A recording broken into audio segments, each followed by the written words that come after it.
Meet Judy. Judy is being interviewed in a similar fashion to the manner you will be interviewed in this course. While watching this video, identify 5 strengths demonstrated by Judy. So Judy, you're applying for the maternity leave, 6-month maternity leave at our school, which will involve working with children and adolescents in a classroom setting, specifically with numeracy and literacy skills, right? And along with that, there'll be some classroom management, behavior management, teamwork, etc. So, okay, good. So I'll start off, and I'll ask you, what do you bring to our organization? I bring a lot of skills that that I've learned through working with children both at my home and through a lot of my job placements. I have some adolescents at home too, so that helps. And I've worked in various ways supporting the children in their classroom. I've worked with some behaviorals, working on different types of behaviors, especially the young ones that have problems or difficulties with maybe self-regulation in the classroom, and they're speaking out, they're not raising their hands, and just working on programs like that, but to positively reinforce the type of behavior that we want to see in the classroom. Right. And I've also worked with some adolescents too. Where I'm at right now, I'm working with some grade 6 students. I was asked to run a science class for them, and we did some experimenting, and I had one student in there that was special needs, identified as special needs, but there was a few others that weren't, but they weren't yet identified. They had some ADD issues and some learning disabilities. So the group of 6 that I was working with, the majority of them had some type of a learning disability. So I had to basically go through step by step and reiterate everything that I taught them and have them sort of mimic it back to me. What did you learn? Okay. Excellent, thank you. Can you tell me one thing you didn't like about one of your placements? Yes, I could tell you. I was working at Royal Ottawa Place, and I love the staff and I love the residents there. They were wonderful people to work for and work with.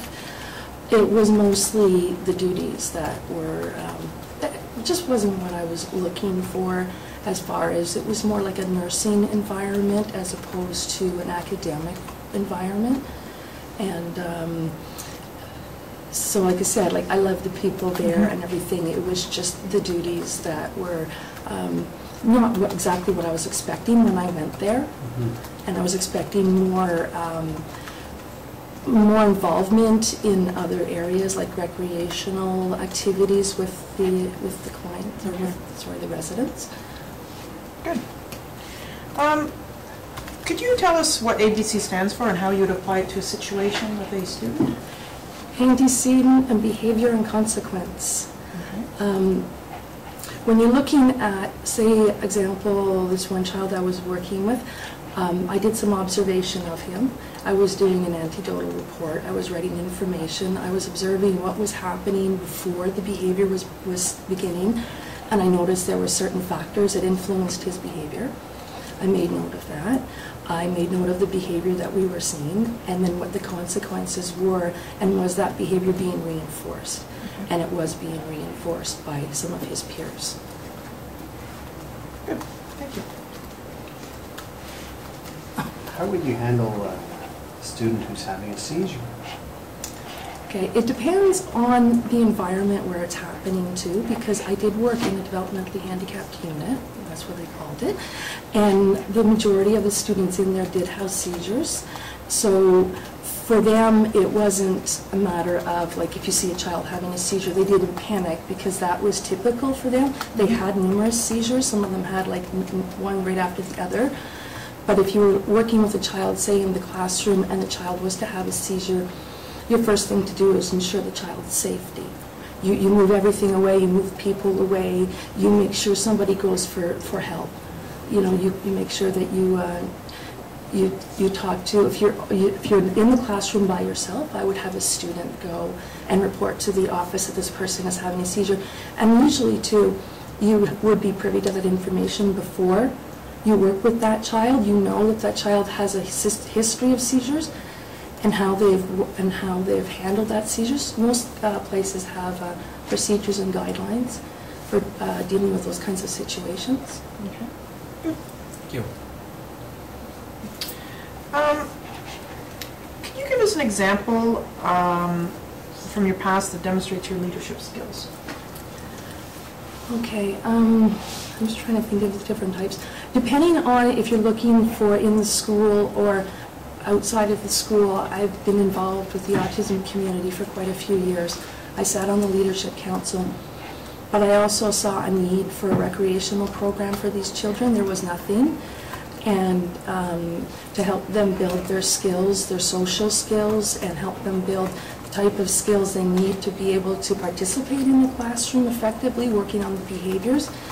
And I approached the City of Ottawa, and I convinced them that there was a need for this program. Took about a year to do it, but I worked with the City of Ottawa and the parents, and made up a survey, had a survey done of all the parents, and had to convince the City of Ottawa that there was a need and there was a want for this type of service for our children. And it started about 3 years ago, and it's still running, and it's very popular. Congratulations. Thank you.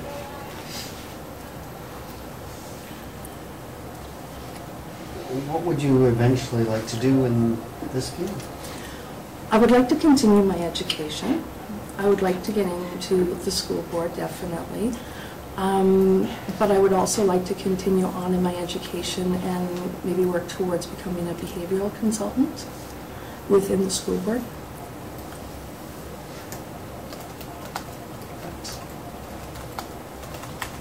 Do you have any questions for us regarding the job that you've applied for today?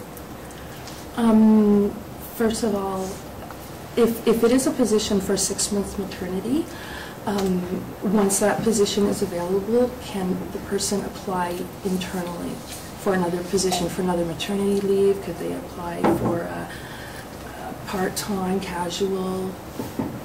Yeah, term positions are posted as they come up. There are a number of maternity leaves simply because the staff members are relatively young within our board at this present time. Right. So there is a possibility to go from one site, one position, one term position to another. Right. I think ideally what most candidates look for are going from a term position to a contract position. And that's all dependent on staffing and enrollment and other things. Right. Take it as it comes, but there's Okay. always a need. Okay. And do you know when you'll be calling people back from the interview? Do you have any idea? Yeah, actually, we're interviewing today. The interviews will be finalized today, and then we'll be making a decision. And within the next couple of days, we'll be contacting everyone who's been interviewed. So you will get a call letting you know your success in getting this job. Great. That's all I have. Well, thank you very much for coming in. Thank you very much. Nice to meet you. It's been a pleasure meeting you. Pleasure meeting you. You too.